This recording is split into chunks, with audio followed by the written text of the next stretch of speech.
Hello and welcome to the METAcast. This is episode 10. I am your host, Michael. Joining me this month is Alistair Yes, I'm here. and David. G'day. And this is a very special episode because this is our 1 year anniversary of the podcast slash channel. So the channel's been Huzzah! putting up videos for a year now, A year. minus a couple of months. And I like how not you're doing like anything. metric in your number of podcasts. In a year, you've done 10. That's good. That's respectable. No, there's 12 business. I was actually surprised. I thought it was going to be, I didn't think we would get to 10 because it felt like 3 months or so that I haven't been doing videos. Were you doing perhaps too many Maybe. early on? Yeah, I feel like that a little bit. Like, if we're going to do a retrospective, looking back at the channel, like, the meta plays, it was like, there's a bit too many, like, keeping up that, schedule of like one every Tuesday. Yeah. Like, it worked out pretty well for about 8 months, but towards the end, it was like, oh, we're kind of just like doing whatever. There's not like as good an idea around some of the videos as some of the other ones were. Yeah. Whereas going into the new year, are you going to try and stretch that out a little bit more?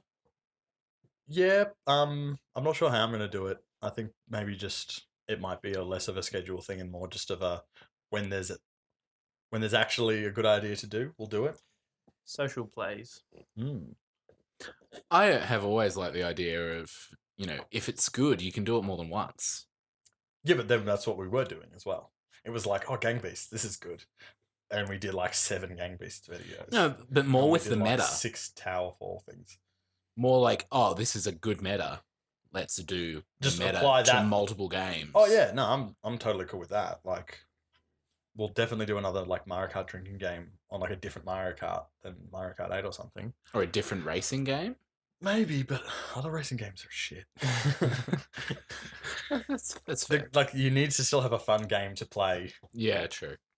I think the other thing was when Tux Racer or something. Man, I was thinking of Rocket League. Mhm. There's so much opportunity Yes, to do Rocket stuff in League is Rocket League. definitely one of those games that's still around that it's like, oh, that is that kind of game that will work well. Yeah. So we've been doing the channel for a year, but some of the Let's Plays were like recorded like 6 months to a year before started actually uploading them. And that was a kind of golden age for a lot of indie games that were coming out that were, everyone was like fighting for supremacy of like really good couch co-op games. Yeah. Like Towerfall. Was that Ouya? Was that like, that was when the Ouya was a when thing? the Ouya came out. It wasn't on the Ouya that they were fighting for supremacy. Towerfall came out on Ouya. That was like the killer app for Ouya. Yeah. And that made me really like be like, yeah, I'm happy with purchasing this $99 console because we've got Towerfall. And but it then like was worth it at the time. It wasn't like maybe like 4 or 5 months later it came out on Steam. Yeah. I think we've only ever done Steam Let's Plays of it. Yes. But yeah, then like, so there was a bunch of really great couch co-op games all coming out at once that like is like what the format of those meta plays are like perfectly is like generally 4-player couch co-op stuff or split screen stuff. But then that kind of like stopped, like the indies stopped sort of making those and like moved on to like different. There were a things. lot of them, and yeah, I can't think of a recent game that really. Probably been some on Steam, but so much stuff on Steam just gets lost. There is a lot of stuff on Steam. Doesn't get that gets popular. lost. Should be There's a renamed couple that Stream instead of Steam. There's a lot that I've seen that are in early access that look like fun, but they're like actually not out yet. Yeah. So it's like, oh well, Gang Beast is technically early access. Yeah, Gang Beast is just always going to be there, beautiful and unspoiled. I need to open it up again. The other week there was like a 1 gig update for it. No, And I was like, what that? I'm not sure. Mm. I haven't up. They but the last update was really weird because they put it out and they said this is the final version. We're not going to do any more work on it. And it took out all of like the original costumes and basically just put in like people with what are those wrestling masks, like guacamole? Yeah, just Mexican wrestling. Yeah. Masks. Yeah, I can't remember the name for it, but yeah. But the So it costumes was like were great. that costume, and then there was just like a guy in a suit or something. Like they were really plain, boring costumes that there was only like 5 of them. Why would you take something out? I think there was 1 left in that was an original costume. There was only like 1, and then all the other ones were different. makes sense. and they redesigned that train level like 5 times. Is it better? Like, I don't know. Like they went to only having one rail instead of like one at the back and one at the front. Yeah. And then they went back to like having 2 again, and I can't even remember now. So yeah, that's a bit funny. No, that train level's not one of my favorites. I prefer the levels where there's an actual drop off that people Yeah. fall to the deaths. That is like where the most fun happens. Yeah. Um, That shipping cart level, oh my god. Oh, the shipping cart level. Still remember that. if we're looking back on like most fun times, that's got to be like one of my favorites. Yeah. Is that I've rewatched that Yeah. multiple times. Funny. it was one of the longest meta plays we've ever done. And yeah, I could just feel that it was like we were having fun the whole time. It wasn't like Crawl, where Crawl was a really cool game where it was one of those, oh, this is like a retro-y couch co-op game, but with this twist, which is like, oh, that sounds right up the whole meta alley. But when we sat down and played a match, it was like 10, 15 minutes in, it was sort of like, oh, we all lost steam. Oh, Crawl was the RPG one. Where it's like one person is the human and the other 3 Yep. people are the monsters, and they're trying to kill the human so they can become the human. Yeah. But that was it's with like- Johnny, though, wasn't it? Like, that's probably the problem. Oh, shots fired. We should have like a Johnny alarm. Getting them- It's like, bim, bim, bim. First Johnny shot of the day. Get those guns out early. I don't remember who it was with. I know that Connor was with me. That was it. But yeah, that was an example where it was like, oh, that sounded like a good game in concept when we sat down and played it, because that was one of those ones where I didn't like play test it first. Yeah. And then it was like, oh, that kind of fell flat towards the end.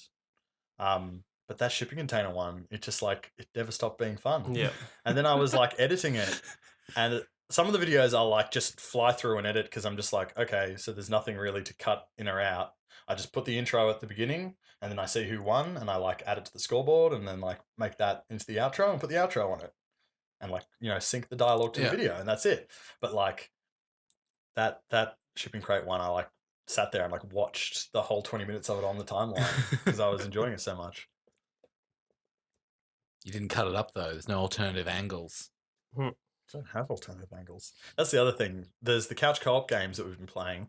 There are some other games that I would like to do videos of, but they're more like, oh, we need like a 4 console setup with like 4 video captures. Yeah. To do those sorts of things. Like some like Halo 5 has got some great Forge levels that people have been making that are like episode 1 pod racing levels. Wow.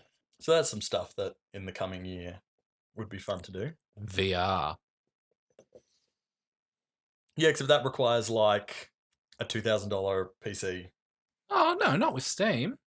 With the HTC Vive, its requirements aren't that disgusting. I thought they were. I thought for most stuff they are. Like, there's tons of, like, obviously, like, people have been using the Oculus, like, Dev Kit 2 for tons of things on Steam and, like, all those little indie things, and obviously that works fine, but then, like... Well, the actual Oculus, its requirements are like, oh, you basically need a 980 Ti and 16 gig of RAM and everything else. They say, like, the minimum is, like, a 970. Yeah. But, like, I'm pretty sure the Vive's recommended GPU is a similar spec to that. Maybe. I think it'll be a while before we start getting to the VR game. Do you think it's going to happen, though? In the broader market, outside of the metaverse? Are you asking, is VR going to succeed? Yeah. Commercially? I have no fucking clue.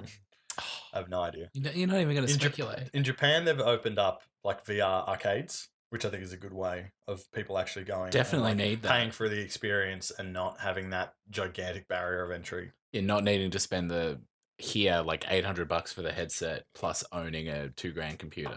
The Vive in Australia is 1,000. I think it ended up. Oh, okay. Sorry. With shipping and exchange rate. I was just because they're like it's like 500, isn't it? US. Yeah, 500 US. Yeah. So I think they're like everything. They're probably gonna do better on their second iteration. Yeah, I think so. I think second gen VRs are going to be a safe bet to like hold out on instead of getting the first. And I do one. think that like people like we're not gonna. Something's going to happen. We're not going to just be staring at monitors for the next 30 years or whatever. Like something's going to change. Like whether it's the the HoloLens with its augmented reality stuff. Yeah. Well, it's kind of like both are going on at once. in a way, because it's the Vive which has a little camera in it, Yeah. so that you can see what's around you when Yeah. you're using it. Yeah. I think it is weird with the Vive that they just came out with that, and according to a lot of people, it is basically better than the Oculus, which has been in development with it isn't the first version. Yeah. Well, that's big, but that's because the Oculus was a crowdfunded thing Way back when. It's now owned like by 3-4 years Facebook. ago. Yeah. Yeah, I know, but like whereas Facebook HTC is a Facebook- failing company in every other sense. Yeah, but when Valve has the Steam money to throw at it and be like, HTC may be a failing company, but like they are proven to like they make good tech. They do. They make good tech. They are competent in that Valve can go, here's stupid Steam money. Like it doesn't like it's we got one this of money those. from selling Team Fortress 2 hats, so you better. Yeah, exactly. This is the hat money. Basically. Here you go, guys. You They can have the don't- hat money. They don't need to worry as much whether it's going to be commercially successful or not. Like Whether Steam they're gonna machines. make their money back. Yeah, exactly. Steam Man, machines. what happened to Steam machines? They're all dead. No, but like they need to happen now because it makes perfect sense that you can go, all right, so I'm going to buy the VR Steam machine. Yeah. Because Yeah. there is a target then for VR. But then that adds another OS like that you need to develop the VR stuff for, because most of the stuff being developed for VR is only Windows. There's a whole bunch with VR going from where it is now, which is cool, to it being a thing, and that's standards. Like just from a really boring perspective. I think it's going to take a few years. Yeah. Like I still haven't actually tried one. I'm really interested to try it, especially now with like that they're like the finished done things. Yeah, Because I remember like people have tried like the first one, and they're like, when you put it on and it's like all your vision's like covered and you're seeing this, it is like a different experience. No, I tried the first generation Oculus at Mhm. PAX, the first PAX Australia, and it was just this moon lander demo, and like it was really cool, just like moving around and that being the screen. But it was like, I don't know if it was because the screen. It had a really low, like the first dev Yeah. kit had a like SD. I don't know if it was the stream. low resolution or the frame rate wasn't high enough, but it really didn't feel that immersive like what other people I've heard other people talk about Yeah. VR. But it was still pretty cool to have that headset on and move around. But yeah, I guess the Yeah. other. It's difficult to say whether that wow moment is necessarily there, or if it's like some people will find that and some people won't. Yeah. That's the problem. Like I haven't had the opportunity to try it on. You can go to the library in the city actually, and they have a DK2 which I tried out. It's cool, but obviously the problem with it being a library is they don't have anything fun to play. And There's also, no space trading games or Do anything. they have Library Simulator? Library Simulator 2016. They're like, quickly put all the books back on the shelf. How quickly can you Using the Dewey Decimal System. And the thing with the Vive is None of this shit with color-based sorting of books. I love the controllers with the Vive. The Vive has cool controllers, but the Vive, although they say it is like the best technology-wise, it's because it uses those little beacon things. Yeah. There are like cameras that you actually have to set 2 of them up No, in the room that it's you're like- using, and they say that like it's the same thing with the first Kinect, where it was like 5% of the people who like have like a gaming place actually are going to have like the space to set up. It the looks Vive more properly. forgiving than like what Kinect has. Like you can have like a table in the middle and it'll still work. With Kinect, you have to just like Yeah, but then clear you're it. going to trip over the table in the middle. Is the Well, problem? no, you can see it. Well, It shows up as a block in Vive because it knows what's in the environment. It'll show you, oh, look, don't step here. There's But yeah, something well, there. you still probably trip on it. Yeah, well, you probably will if you're in the middle of fighting off something attacking you. That's the thing. Like with the Vive, you need that like motion capture studio kind of space. Yeah. Not like really big, but just like that sort of idea where it's a big open space with nothing in there, so you can walk around. It's gonna not get have a problem. tiring. Like Yeah. go from being couch potato. Well, that's the gamer thing. to Like, yeah, like standing Vive is potato. a standing one. Like the not Steam. What am I saying? Oculus is like isn't basically entirely seated. basically seated because they haven't come out with their controllers They yet. send you like an Xbox controller Yeah, with it. it ships with an Xbox One controller, but they Xbox have One? Yeah. Oh, okay. Yeah. Xbox One controller Yeah, I with guess the so. wireless adapter dongle Oh, really? as well. I remember when the Wii came out and everyone like Wii boxing, and then you'd play Wii boxing for hours and hours, and then the next day you'd just be wrecked. It's like I and everyone- actually hurt my shoulder Yeah. playing the sword fighting in Yeah. Wii Sports Resort. I everyone, actually did. and you always see that thing posted. It's like whenever like a motion like the Kinect comes out, it's like Why do my muscles hurt from the Matrix? Why do my muscles hurt so much? Because you've never used it before. Yeah, that's good. But from like a non-gaming, just before we leave the VR topic behind. Oh, well, VR porn is like the obvious thing that's like, oh, this works, and it works now. And like VR gaming, everything is like a demo pretty much, or like a tech thing, or Yeah. Or even sound mixing for Virtual 5.1 is now a thing where it's like Ooh. you're in VR space and you can see the speakers, you can move them, and you can simulate however many you want, and you can see what you're mixing that sounds as Wow. sources that you move around. Like stuff like that's going to happen as well. Yeah, But we're I still think going to have flat screens because you're it's not going to gonna be be a getting everyone while to until we strap a actually- mask on. Yeah.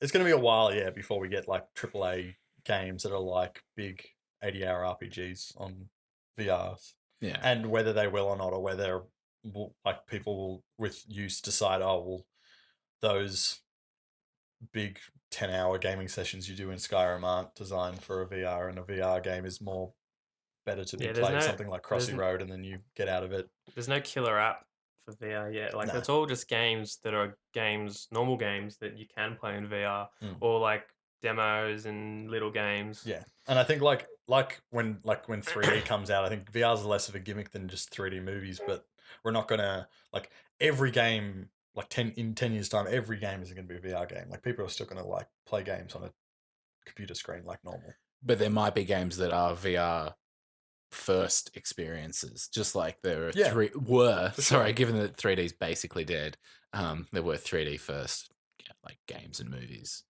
But do you think like a 2D Mario platformer is going to be like, oh, this is a VR game, or are people going to just prefer to like watch it on a TV and play it? Well, and it's going to probably with something like that. It's going to be both, because you know how they're really pushing with both the HoloLens and with Steam VR. It's like, oh, there's the living room experience where you know if it's designed for flat, well, you can just have a fake flat wall. Yes, Yeah, I remember you that can they've do had. that.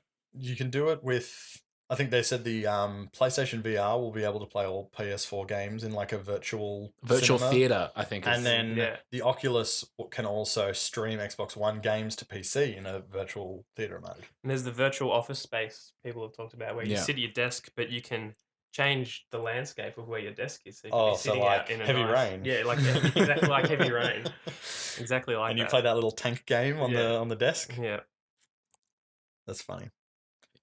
So that's the Oculus speculation, VR speculation, might I Yeah. say, corner of the show. Well, it's We don't know shit. It's what's happening in 2016. You've got to think about it. Only VR, 33% of us have tried a VR rig sitting in this room. What is it? We're not really qualified. 33. 33. Yeah, because you have as well though. Wait, Yeah. what? So that would be Oh. 66. Sorry, And because it's 66.6. 66.33, like 66, it's actually 67%. Really, we're going to round. So 67% of us. that's have quite tried. that's a quite large percentage. The only percentage that matters is 0% of my eyeballs have tried a VR. So I don't know. I don't know what it is like. So I skipped the scoreboard if you didn't notice, because I haven't put out a new MetaPlay since the last podcast. Yep. So the scoreboard is Remains how it unaltered. sits. Who knows? But I did realize that I like stuffed it up again and did the thing where like Andy had equal amount of like he had like one win, but he actually had less losses than someone that had one win, but I didn't put him above them, which is just a tragedy. That's rough. Other tragedy is we put out a drunk play yesterday at the time of recording, and I realized the scoreboard that I put out for the previous one, which you won, the screen sheet one, I stuffed up the scoreboard again because I forgot to add my loss on that episode. And if I had, Johnny would have been on the top of the leaderboard for the drone plays Oh, I'm pleased for that one video. pleased this mistake But it happened. never happened So because of a mistake. It's been fixed. It's like time travel. Well, yeah, because I won the next video. So then I had 2 wins and nobody else has 2 wins in a drunk play. So I'm at number 1 again. Oh, well, that's all right then. I feel like you should have done a new scoreboard though. Like if there's all these problems that need to be error corrected. Nah. Can't be stuffed. We're happy to leave. We're not talking about the now. We're talking about the past. This is Right, the retrospective. Are you going to reset the scoreboards for the new year of the show? Like a financial year, you begin earning all anew. I'm going to keep it as is for now. I thought about doing that. We'll see. I think it'll be nice to keep Alistair's legacy there for a while. Yes. Because breaking news. Bum, bum, bum.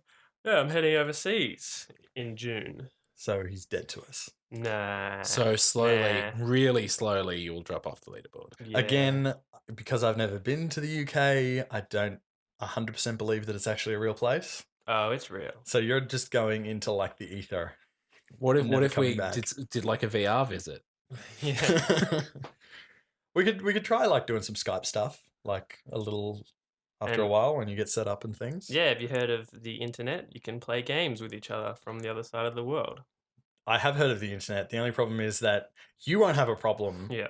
We in Australia will be the ones having the problem connecting to you. But that will be something good to do. But we'll leave your scores up there and we'll see how long it takes for you to drop off. Connor, I think, is tied with you for wins because he's Okay. actually crept up there a bit. Okay. But everybody else is just like boom all the way down. So it'll be a while. It'll be a while. But you will be sorely missed Yes. with your ridiculously good at games skills. I'm alright. You can do foreign reports. Yeah. They talk funny here. The internet's Thanks, good, Ali. though. That's all it is. It's raining sideways. Which it probably will rain a lot. Yep, that's what I hear. In all directions. Hmm. Don't worry, it doesn't snow. Here it's cold there. Cold even compared to Australia cold. Even compared to Australia, because everyone knows of the world famous cold that we experience in Australia. Well, everybody knows that We don't have a real cold. We have hot and cold. Oh, I guess like compared to like people like. Oh, it was snowy 9 cold. degrees today. It was pretty cold. No, I'm talking about like when you're like, oh, it's -4 degrees. It's not snowing, but it's fucking cold. Maybe that's just me because I get up early in the morning. Maybe. Go to work. Have to ride on a motorbike with the chilly, frosty air. Gotta suffer. Yep. Got to risk it to get the biscuit. Really -4? Really? Nah. I don't know. It has been. Really? Not any day recently, but yes, I can guarantee you in the last 5 years that I've been working, there has been a morning at 5 a.m. that it has been -4 degrees. Nah. Okay. When I get out, when I used to live with Alistair and I get outside and my bike is in the open and its Yeah. seat is frosted over to ice, It must be at It's least pretty 0. fucking At most cold. 0. it's pretty fucking cold. Speaking of retrospective, did you know that the movie Aliens is 30 years old? Yes, because you told me earlier. Oh, you're breaking down the wall. Well, I deliberately Mr. tune out on Gorbachev, all spoilers. tear so down I this didn't know wall. that. But nothing exists outside of the stuff that we record. Yeah, because it released in 1986. Hey. And that is one of those movies that, like, do you like remember a movie like it's like, oh, when I first saw this movie, like when I first saw Aliens, it was 20 years old. It was like, hey, it's a 20-year-old movie. It's from the 80s. That's 20 years old. And now you're like, wait, what? It's 30 years old? No. That means that I've aged 10 years since I've watched it. Well, yeah, maybe it's just me, but do you guys, like, when you see a movie, you think, oh, this is how old a movie is, and that idea doesn't really change for you a lot until all of a sudden you get the surprise. Yeah. I don't know. Yes. Care to elaborate? So you're saying like when you think of a movie, you're like, oh, this movie's 15 years old, and then just Or it could be a game where you're like, oh, yeah, that's a 5-year-old game. And then you're like, no, that game's 10 years old. now." yeah. And From you're like, oh, shit. from that point on, you're like, oh, I'm not gonna play this. I'm not gonna watch this 15-year-old movie. Yeah. It's a 20-year-old movie now, but you don't think of it as when it. Yeah, so that's what I think of Aliens as. To celebrate the 30th anniversary, they have Reebok, who designed the fake Reebok shoes that Ripley wears in that movie, which are quite cool. They have like done like a re-release replica of them, and this is why they fucked it up. Like one, like I liked your shoes. They're like crazy dumb sci-fi looking. I like the inventive ways that they do product placement in sci-fi movies, Yep. where you're like, oh yeah, that brand's still around. Here's a fictional product that we produced, similar to the Nike self-lacing shoes in Back to the Future 2. Yeah, or It's- Xerox in Blade Runner, which doesn't, do that anymore. Or Pan Am in 2001. It's not very evasive. It's kind of like fun. It's less just like in your face, like brands. Yeah. Although some movies have done that not as good. Like, was it Minority Report had like an Xbox like billboard or something? And Real Steel had like Xbox 720 billboards. I'm not and sure then what was in. I'm not sure in the about- island they had an Xbox dumb like virtual holographic boxing game they played. Yeah. What was nice about the Minority Report one, though, was that it kind of, I think it was MSN, actually, that was advertising on the side of one of the phone booths he's in. No, because there was that video where like that scene where he walks through like I think it's like a subway like sort of hallway, and there's like billboards all on like either side of the wall, but as he's walking they're all like pointing towards him and like saying his name in the Yeah. advertisement, and they're like selling it directly to him. Yeah. And there was just like a flurry of like crazy product placements in that one scene. But that whole thing, they'd consulted with Microsoft, like, so it's got Connect, basically, when he's doing the searching, because they were like still looking Connect at doing wasn't that. around then. So That's why they had trackers on his fingers. It's yes, that's right. The and then they're like, oh yeah, we recreated that touchless computer system that he uses in Minority Report, but he doesn't have to wear dumb gloves because within 5 years. yeah. So these shoes from Aliens, they've recreated them. Apparently they sold out off the website in like 40 minutes. But here's the stupid thing. They were only available in men's sizes 8 or like 6 through 12. Well, yeah. So obviously a lot of female fans of the movie were a bit annoyed because they were like, excuse me, Ripley was a woman? Like the shoes that she originally wore were a woman's size. Why are you not releasing this in a size that I can actually buy and have? Because But then why do we have male and female sizes anyway? no. No, don't try and shift. They could this just thing. wear the male shoes. No, they can't because they're saying that a male 6 is too large for the size of shoe they take. I think they're wider. Like male Yeah. shoes are wider. They're you know? wider, but also just like that would be the equivalent of like a 10 or 12 woman's shoe, and they take like a 6 women's. So a 6 men's doesn't work for them. So there's literally not a size that they can buy that fits. So it's not, oh, why do we have men and women's shoe sizes? It's like, why the fuck didn't they make that shoe in a woman's size? All I right. feel like today, like 2016, they like their PR could have like predicted a backlash from doing this. pretty easily when it's like, It's a well, it was a pretty- woman's shoe. It's not It's- like Nike with the repros of Back to the Future shoes. It's like, well, they were worn by a man, Yeah. reasonably for skate style. I don't even remember. Were there no female sizes of those? I don't know. I feel like there were. They probably were because Nike's Nike and they have intelligent Also, marketing people. It's not just Nike. It was like those shoes were made for Michael J. Fox's charity. The first set were? Didn't they do a newer Or set the as new well? ones that Yeah. were the real self-lacing ones that came out last year. Yeah. Yeah, maybe. But oh no, I don't. I think actually they're running late. I think they're coming out this year still. They haven't actually Yes, been released. there was like none in 2015. There was the Yeah. the special set 1 year They're like, early. we're sorry, we were trying. What happened to Ghost in the Shell, and why is everyone angry? So what happened with Ghost in the Shell is they cast Scarlett Johansson for the lead role. This was, I don't know, maybe 6-ish months ago. It was a while ago. Sometime last year they cast her, and there was a bit of backlash then because that character is Asian in that movie. Yeah. In that anime. She is specifically Asian. It's less like a lot of other animes where all the characters are Caucasian or just like sort of non-discrete. Like, I forgot the name of the movie again. Ghost in the Shell is not only a Japanese cartoon, but it is set in future Japan, and people argue that like the nature of the film's plot is directly linked to like Japan culture that doesn't translate into a Western city. So is it now being set in a Western city? No, it isn't.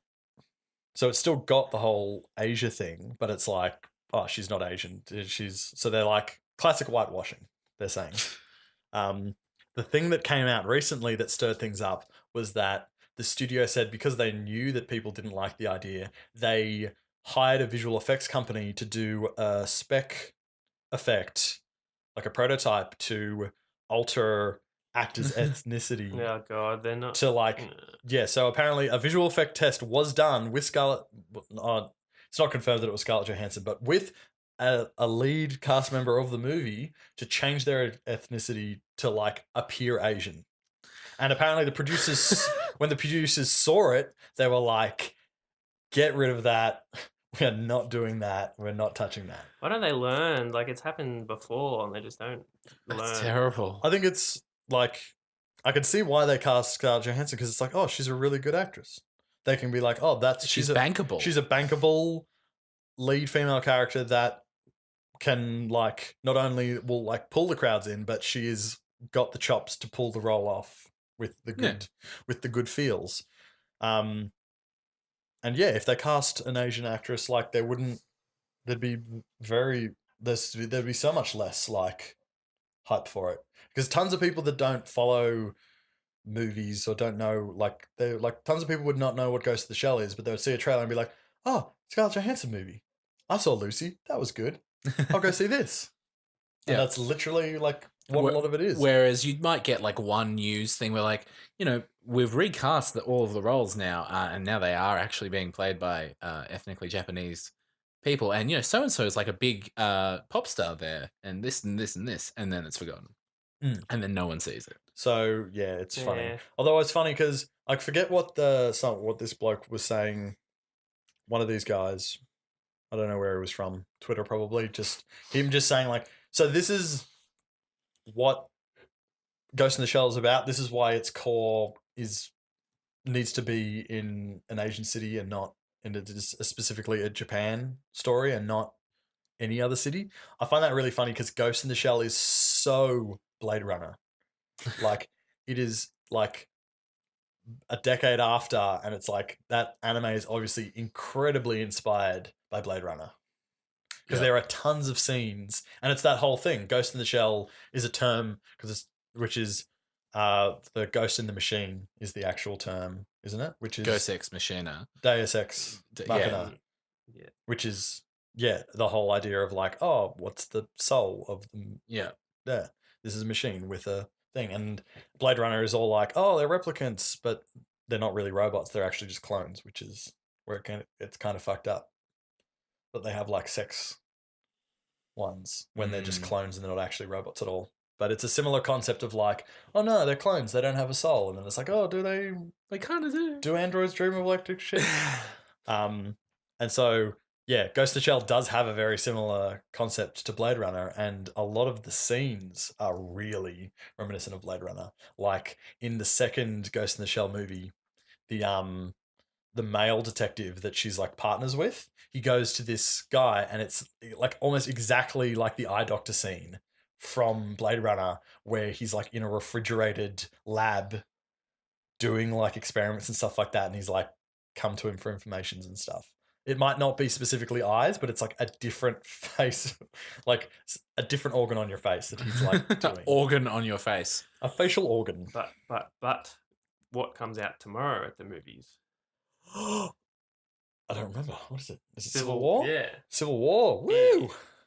I saw there was like a new little trailer that had like 5 seconds of more Spider-Man. Yeah. Where Bucky like goes to punch him and Spider-Man catches his hand and he's like, wait, you have a metal arm? That is so cool. Oh, wow. And I was like, that sounds fucking awesome. I'm really excited for that. It sounds really good. And I have to go. And Alistair needs to go to the UK. Yeah, right now. Right now. Plane's leaving. See ya. We're going to have a plane sound effect now. Okay, bye. I'm not coming back. So, we just talked about whitewashing in Hollywood. Did I tell you about the specifically opposite to the whitewashing? What's that called? It was called the live action Attack on Titan films. No, you haven't. So they released, I think it was 2. It could have been 3. I might be wrong, but 2 live action movies that are an adaptation of the first 25 episodes of the anime that are, well, like basically all the anime that's out at the moment. So they adapted that whole thing into live action. It's a Japanese-made film, and the thing with Attack on Titan, do you know the concept of it at all? I do not. Okay. All right, Attack on Titan 101. They're in this. Titans are like these gigantic naked people. Like they're basically giants, but they have no sexual organs, and they're basically just retarded. Like they have no perceivable intelligence, and they just want to eat humans, and they're attracted to humans. But they like move really weird, and their like circulatory system is really hot and strange because of the way that it's like, that whole idea where it's like you can't just be a 12-foot Yeah. or 14-foot person, and it's like you can't just keep your same proportioned limbs and be that tall and your body would work. It just doesn't. So that's sort of why they're like all weirdly proportioned a little bit, and like they've got this weird extreme heat coming off of them, and they eat humans. And they nearly wiped out all of humanity, and humanity has built like a nearly medieval wall that it's got 3 big like circles. Okay. And so then there's like obviously like the middle one is like the inner circle, which is like where all the really rich people are, and then you've got like middle class in the middle one, and then like the bigger one is like for the more peasant-ish people. And farming and stuff. Yeah, but these walls are quite like they look kind of small when you first see them, but it's like implied that it's like, oh no, this is like you can't see one wall from the other on like ground level sort of thing. It's that far away. So that's like the last of humanity is there, and they've got these fucking cool grappling hooks. They've got like this grappling hook system that's like around their waist, that they fly around because the only way to kill Titans is by like slicing a chunk out of the back of their neck. Okay. Or the nape of their neck, I believe they say. Mm-hmm. And so they fly around with these blades that are like basically disposable blades. They've got sort of these motorcycle handle type triggers that they like aim with their grappling hooks with, but then they also click blades into them, and they have these giant scabbards with like multiple blades because they'll like eject the blades out of the handles and clip new ones in because they're fighting these gigantic things that like break their blades, and they need them to be like razor sharp to cut through this chunk of their neck. And yeah, so it's a really cool anime. They're fucking flying around like sounds on these really two good. cords, kind of Spider-Maning around cities. And they suffer from that anime thing where they're all white, I'm assuming. They are specifically white. They are European. All of their a lot of the characters' names are all I think it's German. Like the main character's name is Eren Jaeger. Okay. And Jaeger is German, I think. And a lot of their names are European like that. Like everyone is specifically like that's what their names are. It's not just they're white because they're in an anime, and all like pretty much all anime characters are drawn as Caucasian. These guys are only white, and there is one character that is Japanese. Okay. And there is a plot point of it that when she was a child, she got abducted by people because they were going to sell her because like the whole Eastern Oriental type of culture is like, so it's basically set in the future, kind of, maybe.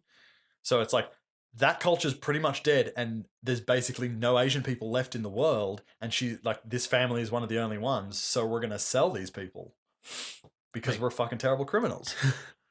So when they went about casting this film, they cast all Japanese characters for the whole cast, besides the one character that should be Japanese, which they cast a half Korean, half, I don't know if she was like half American, half Korean, or half Chinese, half Korean. And fucking Japan didn't like it. I've read dozens and dozens of these tweets that were translated of all of these people, but all of these people from Japan being like, this looks shit, I don't like it. Hollywood should make this movie with white people because like it doesn't look any good. And they're like, and so the average tweet was basically like, yeah, I'm waiting for the American remake of this remake. So like it can be good. And apparently it was pathetic. Apparently like really bad green screen, and like just all of the characters were like really bad, and It like sounds the too acting's high really awful. concept to justify a Japanese version because Yeah, Japanese films never have a big enough budget. It does look like it doesn't have a big enough budget. It just does. It looks like even sort of worse. Like I would say, like some of the stuff you sort of think of like those really big visual effect shots from say like The Matrix, the last one, when there's like all of the Sentinels attacking Zion, and you're like, those are just like huge set piece visual effect things. But even in the 2000s, that CG was really fucking good. Yeah. And those scenes hold up. That's like a bad visual effects movie from the 2000s that has that kind of huge scope of something like what The Matrix did, but totally didn't pull it off. You can only do so much with CG. Yeah. Without like 12 different VFX houses working on it. Well, yeah, because if you're not lucky enough to have Weta, you need a dozen different ones. Like Deadpool has so many things working on it. Well, that's the thing with the Marvel films. All of the Marvel films have like 7 or 8 different visual effects studios. Yeah. But that sort of farming out different visual effect shots, that kind of works. Visual effects is one of those ones where as long as you can keep it of a consistent quality, which we kind of can now, it was the kind of thing where it was like, oh, Weta were above everyone else. Or like ILM originally. Yeah, ILM. With like, say, Jurassic Park, which still fucking looks incredible. I rewatched Jurassic Park a couple of months ago, and it's still like that scene with the T-Rex. You're just like, this fucking... It never goes down. It's incredible. 1993. So yeah, you've got those guys that are at the forefront, and they're several, like 4 or 5 years away from everybody else. That just being the standard of quality. Yeah. Now that standard of quality is there, you can have several visual effects studios, and that quality is maintained. So you can give these people one action sequence and these other people a different action sequence, and it doesn't stand out like, oh, this looks weird. Like, well, and we're getting better with doing previous stuff. Like, to use Deadpool as the example, they edited that in Premiere. Yes, I did actually notice that in the credits, and that meant that. And one of the people who were running like the edit for it has a history in VFX. So in-house, they were doing a whole bunch of previs in After Effects to bring it back into Premiere so they could like do the edit prior to sending it all out for VFX and stuff like that. That's really interesting. I didn't know that. That's cool. Although I'll tell you one case where they had a full edit with like previs was the first Wolverine movie that actually leaked. And really? You can see the first Wolverine with previs? It was literally like, oh, look, now this shot here's like grey model of like the wide shot where he's flying through the air. That's cool. Like really low poly previs. That's really cool. I'll tell you what, I was like not surprised, like I was disappointed by the level of previs that they had in Avatar. Yeah, where it looked worse than a video game. I was so excited for Avatar. And I was thinking about this recently. I think one of the reasons why I was so hyped about Avatar was when you're a kid and you're watching a bunch of different movies, you don't recognize as much that they're like who the director is. Yeah. You think of the actors when you're a child. Yeah, because you can actually see them. Yeah. So Terminator, Aliens, The Abyss, Titanic, True Lies, all of those movies, I saw them without knowing they were all directed by the same person. And when you found that out, you went, oh! And then I was a bit like, oh, James Cameron, he's fucking awesome. Avatar was the first movie where I was actually knew I was a fan of James Cameron this whole time and being, hey, this is his next movie. I'm really excited to see this because I know it's by him. And then it didn't help that there was like talk about it for so long. So long before it came out. Like it relaunched 3D, which then subsequently died. Yeah, well, that was like one of the things. It did it. Because they talked about the technology that they created for the new projection systems for that 3D that made it so much nicer than what previous 3D was in cinemas. Yeah, like IMAX 3D prior to that. Yeah. and James Cameron actually like helped develop the system, the projector system himself, which David is rolling his eyes at. I don't know how true that is. I feel like it's very true. Have you seen him in like interviews and in the stuff? It's like he is like, he's not just one of those directors that's like, oh, I'm involved with all the different processes. It's like he fucking like, he did the first run of concept art for that movie before he sends it off to the concept artist. Yeah, And but I get really questionable. He literally was the DOP for like every single shot of the virtual camera stuff. Yeah, in because he was Avatar. operating the camera, and he absolutely He is the operated reason the whole that thing. stuff existed. But things like the projection system is like, I it's know what really you mean. easy to overstate it. Like the Yeah, Revenant's it could apparently be. shot on Ari's rental-only massive sensor camera, the RE65, which is using like old medium format Hasselblad lenses adapted. It's like the sexiest thing imaginable in cameras.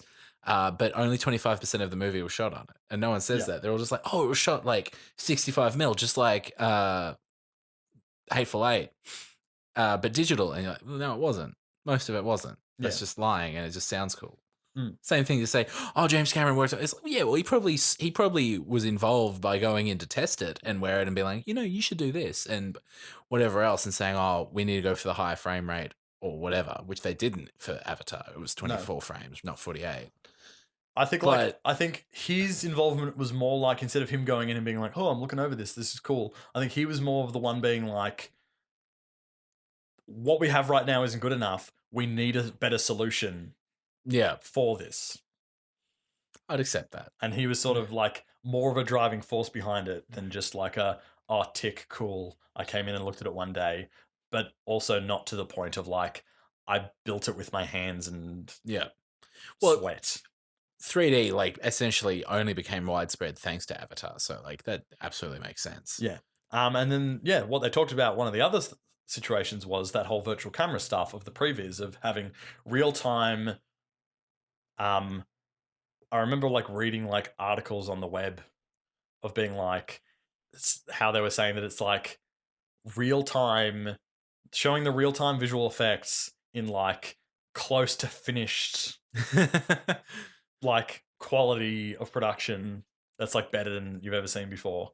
And like, the previs Na'vi models were terrible.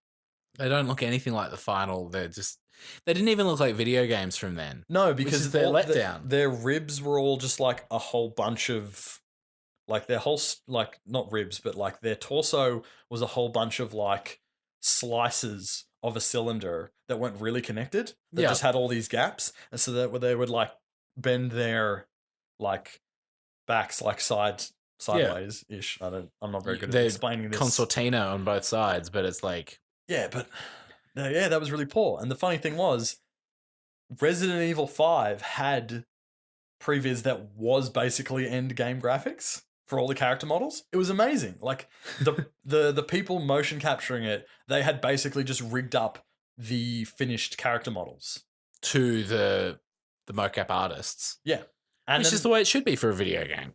Yeah, it was just like the didn't have the final textures on it. Yeah, so it was a bit like sort of simpler, flatter colors, but it was fucking amazing.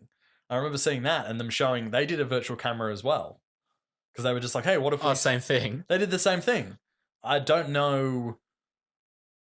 I always believed it was previous because let's see, Resident Evil 5, I can't remember what year it came out, but like the post-production of Avatar was the tail end of Avatar. Yeah. So I feel like Resident Evil RE5 was out before Avatar was.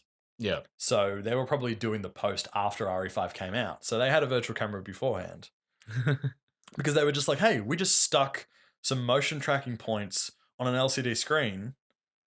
And virtual camera, that makes sense, doesn't it? And they're just like, hey, how cool is this?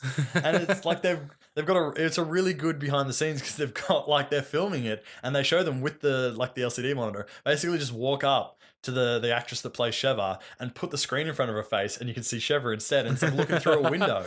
Like it's like a magical window. It's so cool. And we're only just getting to that in the normal world now. Yep. That's right. You mentioned the Hateful Eight. I did. I mentioned the Hateful Eight. I finally saw the Hateful Eight. would you like to talk about the Hateful Eight? I would love to talk about the Hateful Eight. I'm How- assuming if you've only just seen it, you didn't see it in 70mm projection. Just going to get that out of the way didn't. first. I didn't. I wish I had, because the cinema right near our work in Yarraville called The Sun, They had it in 70, they actually and he had it went in there. 70. I didn't know that the Sun Cinema had a 70mm projector. Neither did I, but But that's that a was one of nice the ones cinema. where he went to as well. I'm And pretty yeah, sure. that was like, from what I heard, the only one that he showed up to. That he was just him and Kurt Russell and Samuel L. Jackson were just sitting in the cinema the whole time, and then they just got up at the end and they were like, "Hey, thanks for coming to see it in like the ideal way that we shot it in. Thanks." And like apparently like just shut down the main street where the cinema was, because they just came out afterwards and everyone was like talking to them in the street. Yeah. I was like, that's a really neat thing to do. It's crazy cool. Didn't get to meet them because I didn't No. go and see it there. Nope. Sorry to the Astor though. It was one of those ones where it was like, oh, I was going to go see it with you at the Astor, but I wasn't available. The problem was, if I'd known that it was at the Sun, I would have been available to see it at that screening. That's sad. That hurts. Oh, well. Oh well. But you've seen it. I saw it. I saw a nice Blu-ray quality of it. Oh well. On a nice Blu-ray, on a nice big screen. Lovely. I could see that it was a very pretty shot movie. I've now subsequently seen the digital version as well.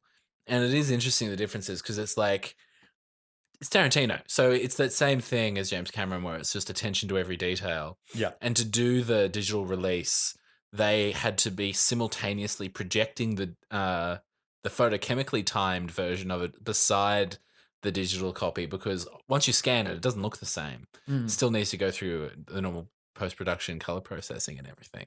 And so they were constantly having to compare the two to each other and go through all these custom things that they had to build so they'd be perfectly matched. And they are still different. Wow. But digital's beautiful. That's a lot of work. Yeah. Yeah. No, I enjoyed it quite a lot. What did you think of it? I loved it. It was really, really good. Samuel, like, it was, I like Django. Django was really good. I really like Django as well. But I would say that Hateful Eight was better than Django. Particularly seeing it like the first time with an intermission in the middle and everything else. It's just a really good Western. I didn't know that they'd actually had an intermission. Yeah, in the roadshow presentation that there's a musical thing at the beginning and an intermission in the middle. Oh. And some extra footage throughout. But like, Okay, that sounds interesting. So, watching it, I'm of the school of, I think that like Inglourious Bastards and Django, and now probably Hateful Eight as well, for the most part, are like better he's making better movies now than he was oh, absolutely. back in the day. Like, I know that people fucking love Reservoir Dogs and Pulp Fiction. They're their They're- own films though. They are different, but I think like just of an overall quality Yeah. in every sort of term, like Viscomp, scripting, special effects, acting, Yeah. all that jazz. I think these are better movies. I like really liked Inglourious Bastards. I think I like Django more than Inglourious Bastards, and I think like Hateful Eight might be my favorite Tarantino movie. Because I would go with that progression. with I'd be the- like, Inglourious Bastards, really good. Django, better. Hateful Eight, best of the three. I would say that. I'm pretty confident saying it's probably my favorite, but with a few caveats that, little couple of things that just you look really angry. stuck You look out. angry. You look angry. They just really bugged me. They were really weird. I'll start. Did you hear the story about the guitar? They destroyed what was actually an extremely valuable guitar Yeah, that was like a 150-year-old guitar. that they'd borrowed from like a museum or something, and they didn't tell the actor that it was the real thing. Yeah, so they had this guitar that was, so it seems like it was almost from the period that the movie's set. Like, Yeah. it's that much of an antique. I'm not sure if it was a museum or if it was just one of those like three main guitar manufacturers. It was like in their sort of, It was Collection? Like it was in a collection of some sort. Yeah. I think it was on display. yeah, I think it display, but it was like less of like just a random museum. It was like specifically that manufacturer of guitar Yeah. had it in their own personal collection. That was a sort of thing. And they lent it out. They made a replica of it because the idea was that she would sing her little song on the actual one, and then there would be a cut, and they would swap for the replica, and then Kurt Russell would destroy the guitar, the replica one. But he didn't know that the one that she had was the real one, and he broke it. Which to me just feels like, yeah, because that was a stupid thing to do anyway, because nobody fucking knows that it's the real thing. One, if you're gonna So make a there's no replica, point. why not have used the replica the whole way through? That's the thing. That's Unless like it was a non-playable replica in the for last some reason. in the Last Samurai, the non-symmetric Japanese longbows Yep. that they fire, they borrowed 2 or 3 of those bows from a museum that were actually several hundred years old, and they, by studying them and stuff like that, they reproduced replicas that were working replicas of those style of bow. And they didn't They use... never used any of the original ones in the movie. They were not allowed to, and I don't think there was ever any intention to. But I don't think there needs to be an intention to. It doesn't matter. No, It's like, not important. It's fair if you want to borrow one of the actual guitars from them and even have it around on set. What the hell? Well, Like, yeah, that's because they fine. did it with a lot with The Last Samurai. They borrowed like samurai armor as well to recreate like the dozens of suits of armor they had to for that movie. But yeah, no need to use an actual historical one, especially because like the 180-year-old guitar, let's say there, she wouldn't be holding it. It wouldn't look 180 years old. It should look brand new. That is also a valid The same point. thing. If they had an authentic full samurai armor next to a guy with the reproduction one, it would look fucking old because it is fucking old. You know, no one was wearing armor for that period of time. Even if it's well preserved, it's still old. They might have actually in Japan. Yeah. Because like the whole like ancestors armor and ancestors sword, there were like, and I suppose hundreds feudalism of in Japan years. was a couple hundred years. There was a good long stretch of that. Because I actually watched a documentary on just a little bit of a tangent. I watched this documentary about one of the most like legendary swords in all of history, which was a katana that was from real early period Japan. This sword was like 300-400 years old by when it got lost during World War II. Okay. It got lost during World War II because when America occupied Japan, when the war was ended, they banned all of the swords, and so then they made all civilians as well as all of the surrendered soldiers. They confiscated all of the weapons because they didn't want any sort of like uprising nonsense stuff while they were like in military control of Japan. Because all of the officers in World War II had katanas, but a lot of them were crappy machine-made sort of they weren't style ones, folded hundreds of times or anything. And they weren't like the legit ones. But there were quite a few that would have been because someone that did have an ancestor's sword would have worn it to war, as was the style. So there was lots of swords that like, you know, like American soldiers took them as souvenirs and stuff like that. And so like half of them would have been shit, but there would have been like a handful of really valuable old ancient swords there. But there was this one that was really, really famous because I think it was like used by like shoguns and stuff like that.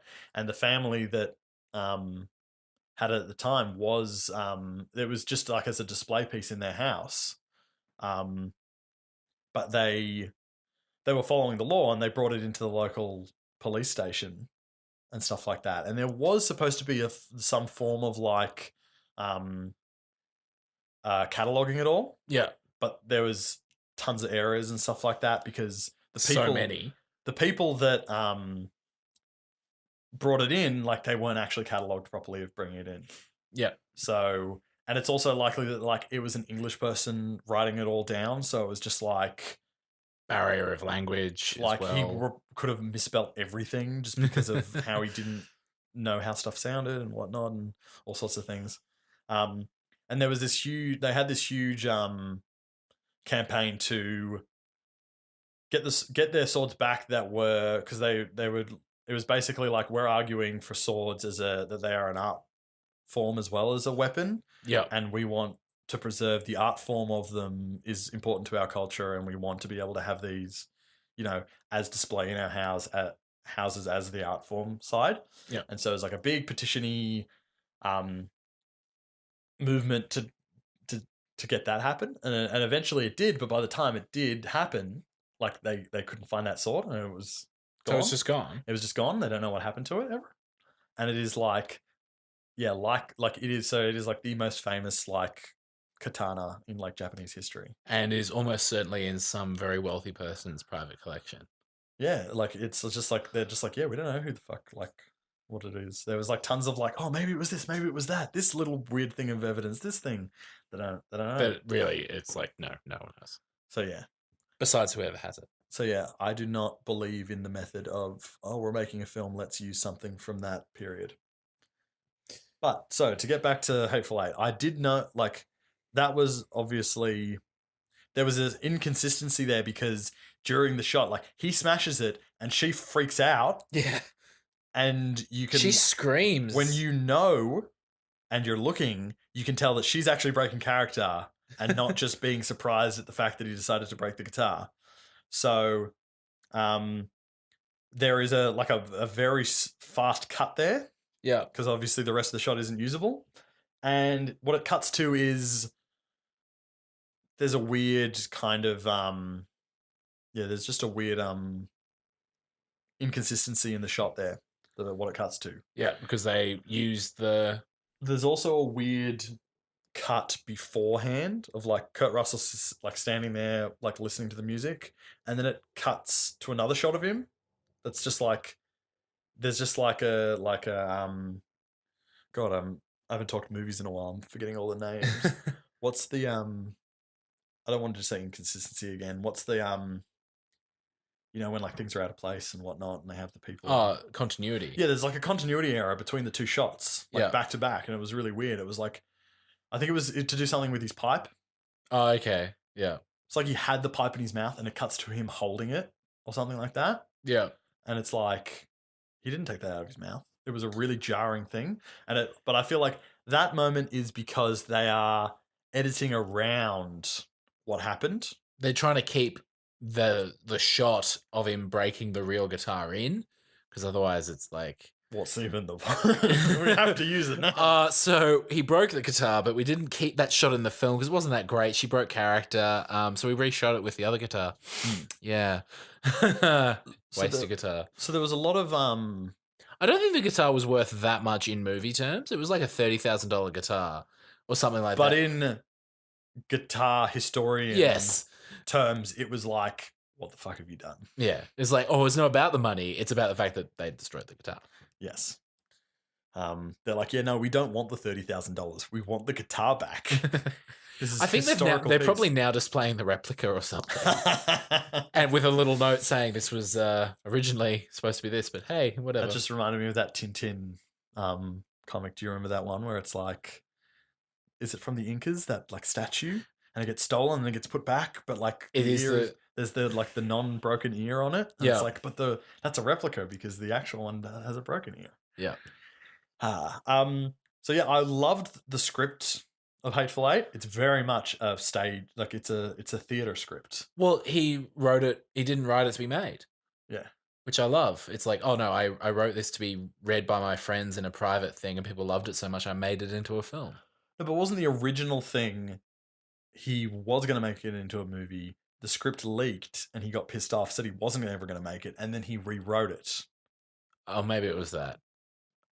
Either way, I like that it's like a theater script. Yeah. I love that, like the whole basically. You can imagine it playing out on a theater. So easily, yeah. The same with like Breakfast Club isn't actually a stage play, but people do stage plays of the Breakfast Club now because it's basically in just one open space. Yeah. So you can use a stage really effectively in that sort of performance. But even like, yeah, the performances and like the way that all the characters were written was really stage play. Well, style, all of the characters really are like And it makes sense, obviously, once you get to partway through. But like for the first half, you're like, well, all these characters are really like nicely defined. Yeah. They're all characters. This is great. Yeah, they're strong characters. That was good. He does his little thing where it's like, oh, part 1, part 2, part 3, part 4, or whatever.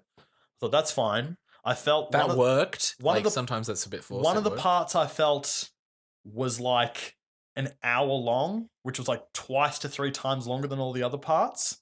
And I feel like that could have been split into 2 parts if you wanted to. Is that the middle part? Because I think so. Because I think it is split into 2 in the.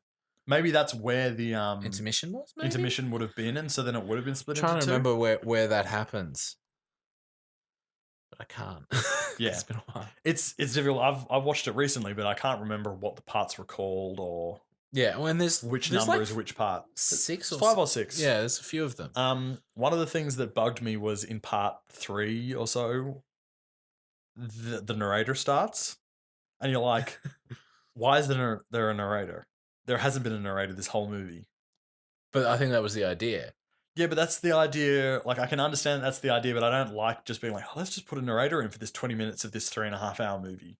It's really like the opposite of what you would ever learn. Voiceover is barely ever pulled off well in TV shows or films. Yeah. I had an example of a good movie that did it, but I can't remember it now. They almost always fall into the trap of like, it's very, a lot of the time it's like, oh, non-linear, like, oh, we're starting at the end. And he's like, oh, how did I get into this mess? You might wonder, well, here's how it happened. And then like, so there's like voiceover in the beginning of Act 1, and then none for the rest of Act 1, none for the end, Act 2, and then, oh, in Act 3, oh, wait, that's right, there was a narrator in this movie. Let's put it back in because we forgot about it almost. Like, there's not a good pacing of it. And then also, a lot of the time with the narrator, you're just telling instead of showing.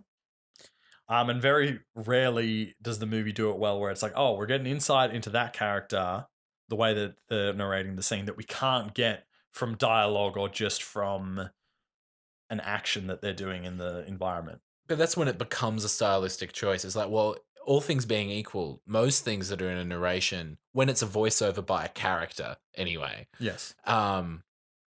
Like you could just have that play out in a scene, but you're making a choice by making it a voiceover. Well, that's what I think. I think, yeah, that's a good definition to make is whether it's a character or one of the characters. To when use the term narrator, that would mean it's someone who is when you've got someone when you've got someone like the narrator of Pushing Daisies. Yeah. And he is very much like, yeah, that's no one. It's all flavor text, and it's good because like that's just the style they've gone with. Yeah. And he describes things, and it's got a snappiness to it, and the jokes work when he Arrested Development with who narrates that? That's right. That director he's uncredited. Who narrates it? Who's the director? Can't remember. No, I can't remember either. Doesn't matter. Like those narrations as well, where he's like semi a character because he talks about himself as the narrator, but is never referred to by anyone in it. Like that can work. But I feel like whenever it's a voiceover from an actual character, that is when you're like, no, this has to be a choice. Why are you choosing to have this character's voiceover? And there needs to be a purpose. And so much, almost all the time, there is no purpose. All right. Just because we've already briefly touched on it, Blade Runner, voiceover or no voiceover? No voiceover, because it's really badly written and doesn't add anything to the movie. But I love the voiceover. Yeah, but it's also like poorly delivered and poorly recorded. It's because they didn't want to include it. Yeah, it's because they didn't want to include it. There was a reason they didn't want to include it because it wasn't necessary. I like the idea of a voiceover for that kind of movie because it's a neo-noir and like noir, you think noir and you go, yeah, I love that sort of detective. The Dame came in. Yeah. But no, it doesn't work very well in that movie. And it has the problem of massive inconsistency of use. Yeah, incredibly inconsistent. So that was something that just like bugged me a little. That I was like, because I feel like he's going for this. It feels like there's a formula to it. there's part 1, part 2, part 3, part 4. You're like, oh, this is a formula. This story is progressing apace. There's this. Yeah, there's a pace, and there's, but then it's just like, oh no, here's this other thing that we throw in there, and it's like, but you were. But I'm pretty sure the narrator starts after the intermission. Again, I'm positive he wasn't in there beforehand. You come back in, and then it's like, oh well, time's passed, and then you get this narrator. So it's almost like the movie starts again. In my memory of watching it the first time. And so it kind of does work in that, but that's the problem with not having by having the two versions. Is it Ron Howard? Yes, Ron Howard does the voiceover in Arrested Development. I was like going to Google it, and I was just like, yeah, it's Ron Howard. That's it. That's right, because then he was in a few episodes. Yeah, he's in it towards the very end when they bring it back as the Netflix show. Was it just the Netflix show? Was it? No, he's in the Netflix show. Oh, right. That makes sense. Which has a really weird structure compared to every other episode. I liked it, though. It was a fun structure. It was like, oh, each character has an episode. And they're all intertwined. Yeah. With some of them having bits that looked as though they were shot at the very end of the original production period, and then others being really badly set then, but with the current actors. No, it was like, I thought that was a well-written season. It's something like Archer Vice, where it's like, oh, let's shake it up. Let's do something different. Like, there's talk of doing another season, like Netflix would maybe do another season of Arrested Development. It would feel forced. Again, I don't know if that'll ever get made because took so long to get that one made. Yeah. But they've said if they do, it'll go back to more of a traditional formula of the show. Yeah, which I suppose if you were going to do, because that one felt like it was trying to wrap up. So if you were to do it again, you'd have to be like, okay, we've now got a new story again, which is again what they've done with Archer. They had Archer Vice, and now they've gone back. It's like, no, Archer's Archer. Yeah, but I haven't actually watched any season 6, but I do know that that's what they did. Bit different, but same. Yeah. So that was an inconsistency that I was like, yeah, this bugs me a little. Yep. I'm still enjoying it, but it just sticks out. And I go, oh, what is that? Yeah. The other thing was the really inconsistent level of violence that it's like, he's like, I'm going to go all out and do the gory stuff that I like because I'm Tarantino. And then other deaths aren't. Yeah, but I feel like that is normal for Tarantino. Not all the deaths are usually terribly bloody, and then they are as well. Yeah, but I just feel like some of them are terribly bloody for no point, and it takes away from the effect of when something is terribly bloody. Like when name one that was too bloody. So one that was really dumb, I thought, was when he blows his head off. Samuel L. Jackson shoots him in the head and his head explodes. And I was like, why the fuck did he do that? But then, fast forward 40 minutes and he goes, he's got no face. You can't bring him in for that warrant that he's got. Yeah. And you go, so that's why I shot him in the face. It was like, bang, he shot him dead on the ground. And then he was just like, no, fuck it. Boom, head blown off. And you're like, well, that was pointless, wasn't it? And then you're like, oh no, here's a point. And you're like, feels like a little bit of just like cheap writing for that. I don't know. I didn't feel that at the time. It's like a nice way of bringing it back in, like a comedian telling a joke, referencing one of their own jokes from earlier on in the night. I didn't feel like it was that well executed to be like a joke pulled off. And more just like this is why the movie can't go in this direction because we did that thing already. Because I got excited. And we have to state that we did that thing already and it's not going to go in that direction. Instead of just, never think about it. Yeah, it can't just be and you notice. It's like, no, we've got to guide you to this. Yeah, it brings it up and makes you think, hey, wait, why did they do this? Oh, why are they suggesting this? Oh, no, that's why they can't do that. Yeah.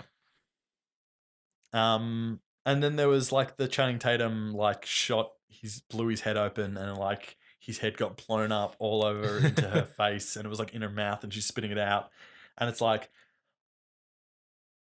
I'm all good for gore. I don't know if it was necessary there, but I feel like if there wasn't those other scenes and you wanted to make that effective, that would have been way more fucking like, whoa, what the fuck? If that had been the first massive thing of blood. Yeah. Because the rest of it, like you said, you're like, oh, this is like a really good Western. But if you hadn't... But then the violence is inconsistent to the whole Western. Yeah, Westerns don't have that level of violence at all. So if you want to do that level of violence... commit to it or don't commit to it. But pretty much all of the deaths are that violent, aren't they? There's some pretty like, nothing really. Again, like the poison is a really good one. That it's like, they're spewing up blood. That's really gross. And like that was really surprising and excessive, like, holy shit. but good. That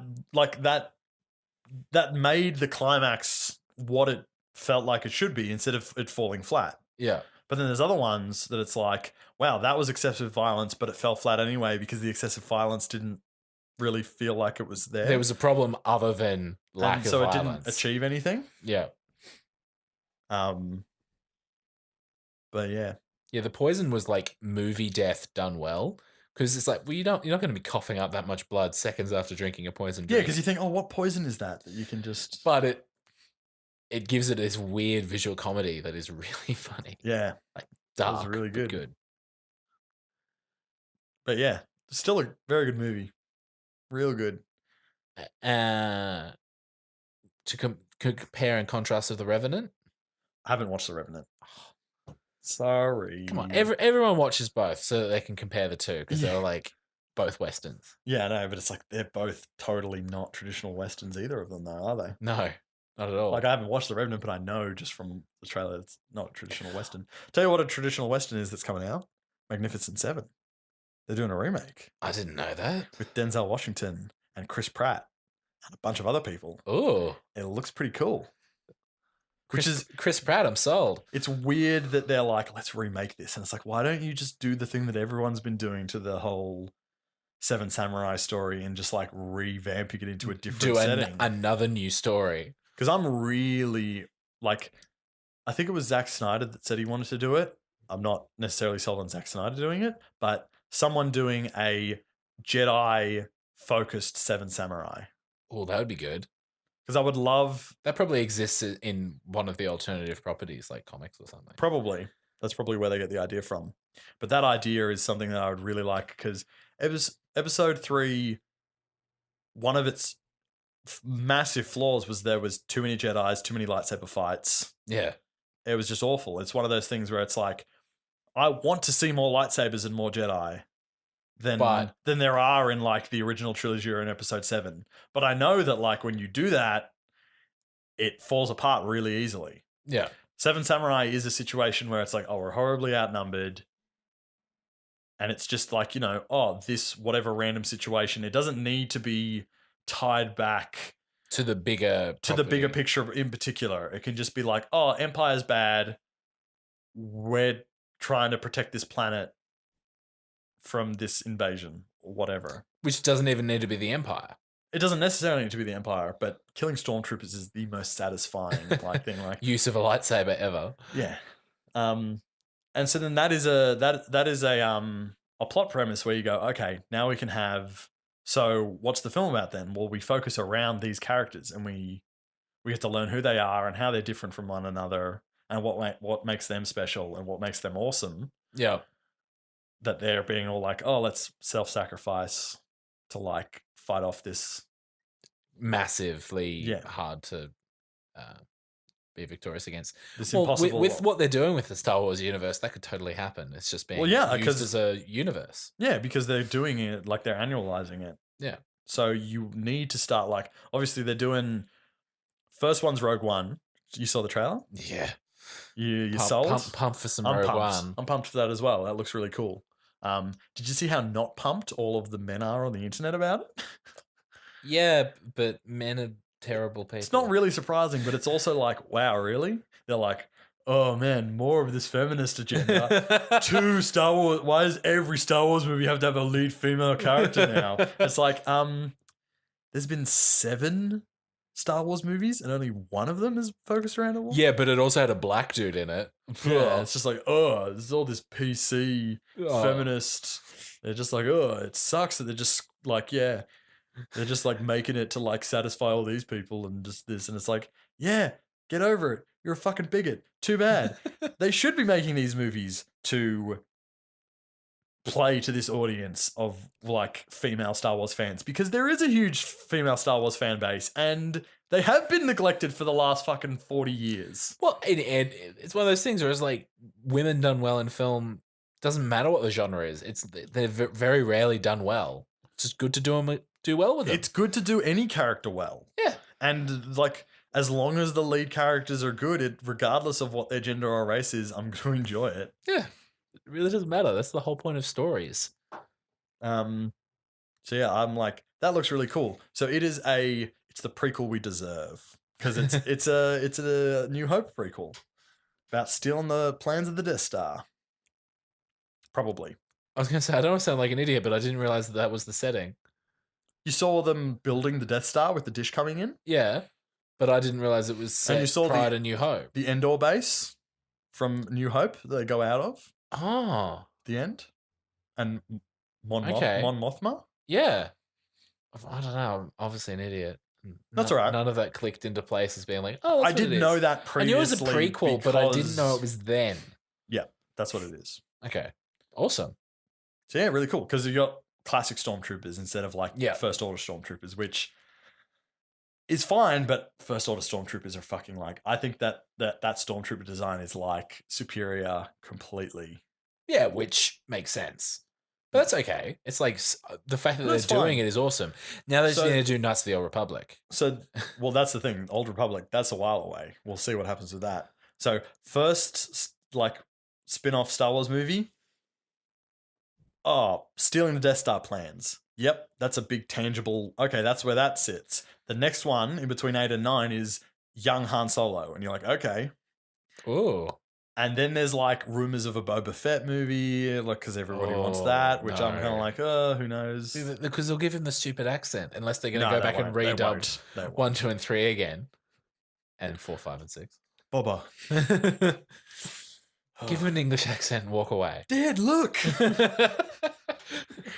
Well, there's like, you could do a really cool space western.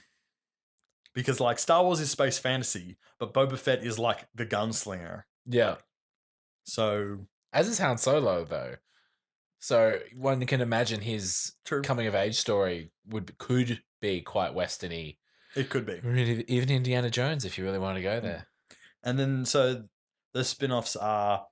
They're big, like, oh, what happened to this character beforehand? Those sort of questions and plots and stuff that... will be pretty much Jedi-less. Yeah, true. So then after, the general public get what these Star Wars movies are, like, the fact that Rogue One has to be called A Star Wars Story as the subtitle is annoying, but yeah. Yeah. They had to. But then we get to see, hey, are you guys going to keep most of the Old Republic lore, because it doesn't really contradict with your new canon, and it's some of the best lore of all of Star Wars. It's very good lore. Like, I don't care if they reinvent it. Yeah, well, like they can do whatever, but like, call it the Old Republic, have it be a story about Revan. That's what I need. Like, you can do a lot else, and I'm not gonna care. Yeah, because it's always good. Like, it's good to see a different adaptation so that you don't know what's coming. And it's also they can't really do the Revan thing properly in a movie. They can do the Revan thing in a game because you played Old Republic, yeah? Not for quite a long time though.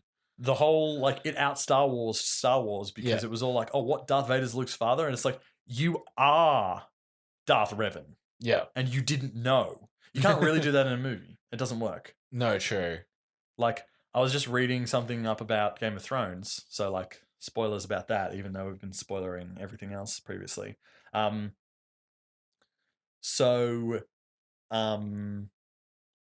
his name? Sir Baron Selby?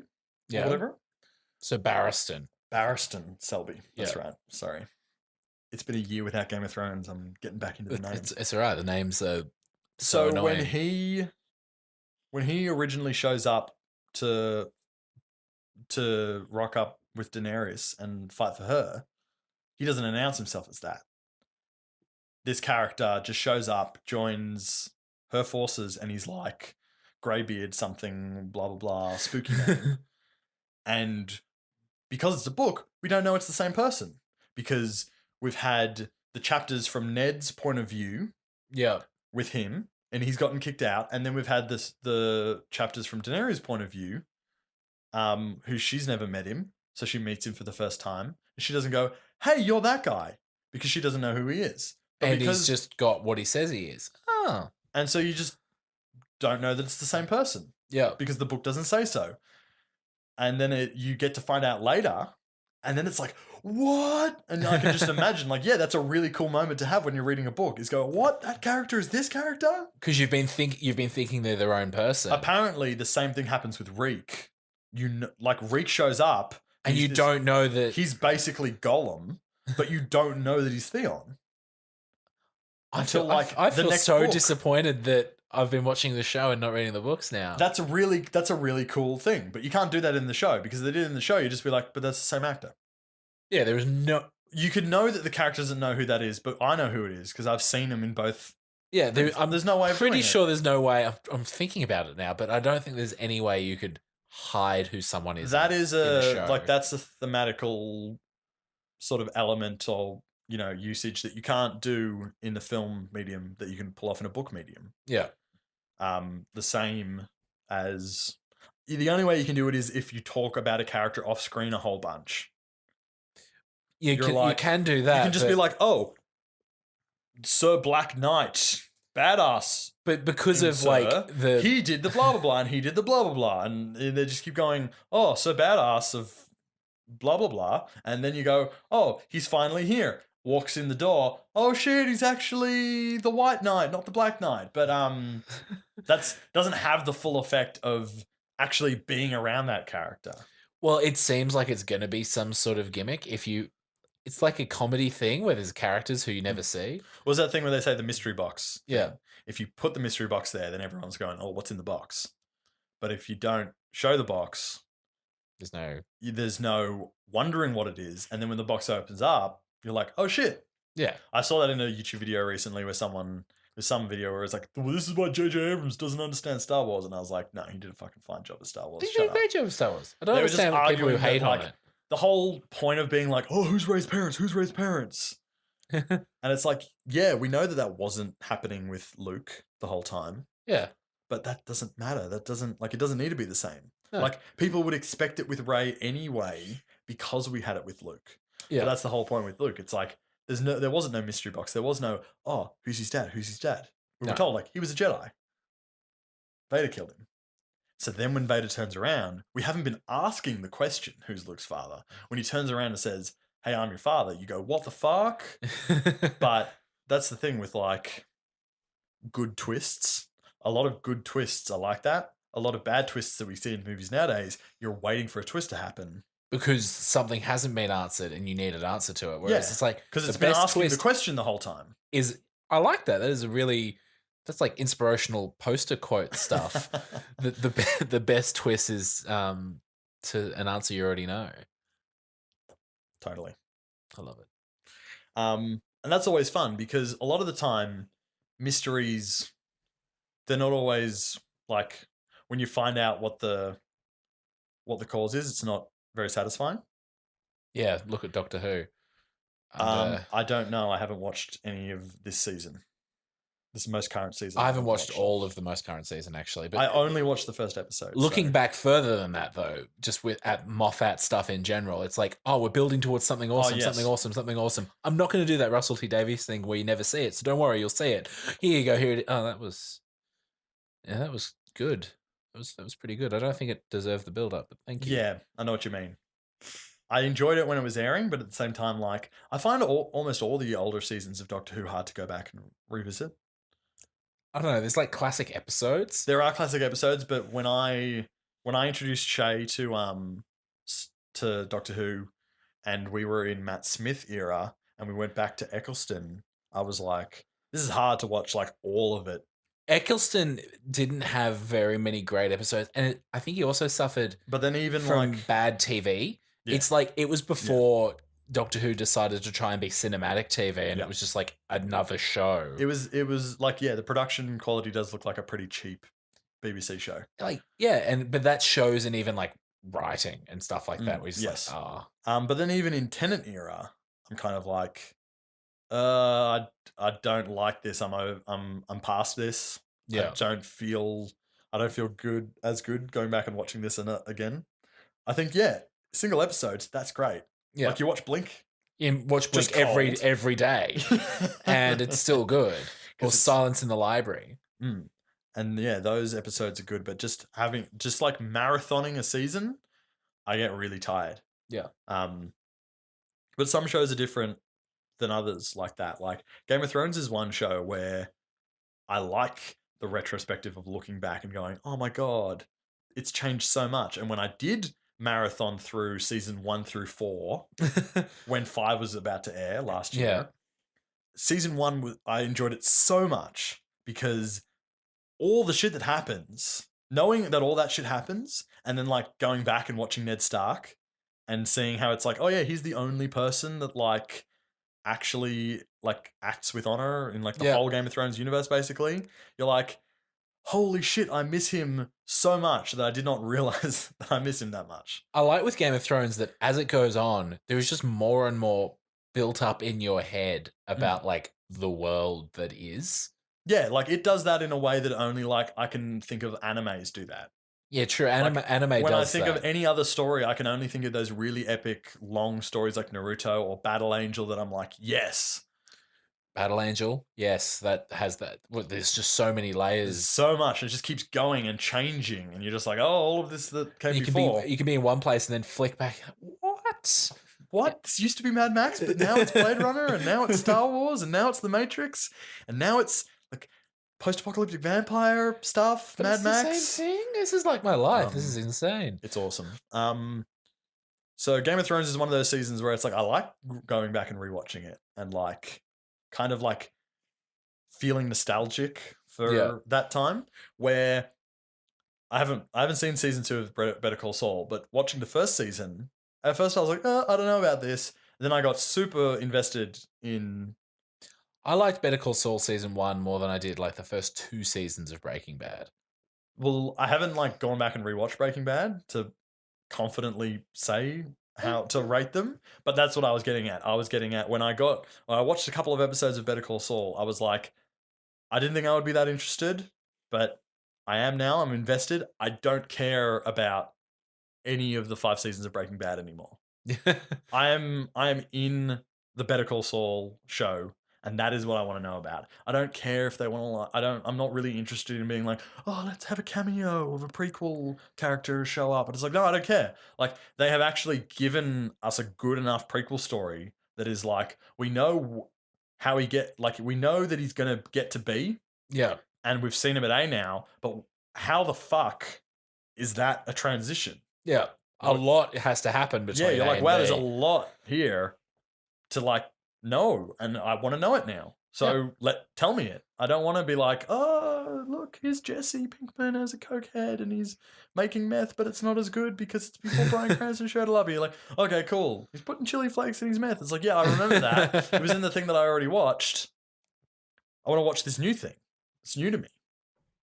So I'm like that with Doctor Who, where I'm like, no, it's not Moffat. What's his name now? The Doctor.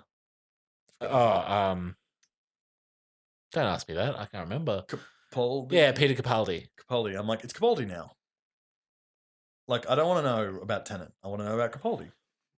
And Clara, although it's now not Clara. It's not Clara anymore. Like still, like I went from being like, oh, I really like Christopher Eccleston to then like Tennant. I was like, oh, Tennant's the best. And then I like Matt Smith, and I was like, oh, Matt Smith's probably my favorite. I'm still kind of sitting on Matt Smith being like, oh, that was my favorite Doctor. I really like the way that they wrapped up his storyline and emotional arc and stuff. Yeah. But then again, like my Matt Smith is like the last half of season 7, is it? Yeah, I would agree with that. It's like when Clara's there, basically. When Clara's there, and when he like changes into like full waistcoat and not like vest bow tie, and he's like fob watch. I was like, yeah, and he went from being like big hair that's all messy, raggedy man to being like all like nice and severe, but like more deservedly so. Because in some of the earlier stuff, he like tries. Well, that to was a 200. I am so old and blah blah blah. That was a 200-year gap. Yeah, and it worked. And that half of that season is like, I'm like, oh, I love that. And then, but it's good that it's short. Yeah. I think, because I reckon if you try to stretch out that experience to another season, it wouldn't have worked. So then when I go back and watch season 5 Matt Smith, I'm like, he's a bit silly. It's a bit silly. Kind of a clown of a doctor. Yeah, he's kind of a clown, and then like his clowniness, he did a little bit too much clowniness that was a bit too much like Tennant's gangliness. That you're like, there's a little bit too much crossover. And it took him a while to get like, this is what Matt Smith's Doctor is. Still, like with Doctor Who though, because it's got so much lore that you can do episodes like The Doctor's Wife, where you can change it all, so that when you go back and rewatch something, it's different. That's like something that we've talked about off air, where it's like, yeah, you can have an event that we haven't seen before, but in the case of Doctor's Wife, it creates an emotional attachment to that inanimate object that we didn't have before, that we now treat like a character, like a person, and not an object. And so then thinking that was, then going back and going, oh, that person has always been there though. And what if we think about every episode as though that case. Character's there? It creates a whole different level of feeling to the show. Yeah. That's what Zelda Skyward Sword did. It was amazing. And then people just like, it was so funny. That game came out and it got 10s and everyone was like, this is incredible. This like, it proves that like motion controls are like an amazing like way to play a game. And it's like, this is perfectly suited for it. And it uses it in such inventive ways. And it's competent at it. It doesn't screw up all the time. Like, and then a little bit of time went on and everyone was like, just decided to start hating on it. It's a shame. Which is funny because Wind Waker was the opposite. Wind Waker came out and everybody hated it because of its cute cel-shaded graphics. And everybody wanted like, oh, I want like a gritty, realistic, dark Zelda that's game. When that was what was in when that was Zelda what was came in out at the time. And so people hated Wind Waker and it was so unpopular when it first came out. And now people fucking love it because it was always excellent. And then they made Twilight Princess after that, which was basically there being like, oh, well, this is what the fans wanted. They just wanted another Ocarina of Time that was like darker and stuff. And Here you go, guys. And didn't do it for me. It felt soulless. That's what happens when you try to please fans. That's right. Well, David, I think it's about time to wrap up. We've been chatting for quite a while. Have we? I haven't been paying attention. See you later, alligator. Don't forget the toilet paper.